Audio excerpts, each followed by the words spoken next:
Kia ora tātou, ko Kaye Maree Dunn tōku ingoa. I'm a representative of MEA, Making Everything Achievable. Together with Ara Ake and Ngaiwi o Taranaki, we're hosting this amazing event called He Ahi Kā, Ao Hou, which is the importance of ensuring that we include our whānau, our papakainga, our haukainga in conversations around co-creating our energy futures. It is important that we as kaitiaki, mana whenua, tangata whenua, understand the potential of the energy sector, that we play a role in electrifying our kāinga, our marae and our hapu, and we also can explore projects and initiatives that can support our whānau to create jobs, to create training and build our capacity within our communities as well.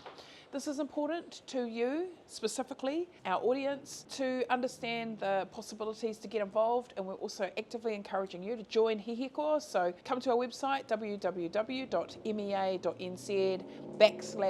Ahi Kā, Hihiko, and you can join the movement so that you can also develop your own projects, support your whānau to electrify, and also co-create initiatives that are going to support you and your whānau to thrive. Power up Aotearoa, Mauri ora.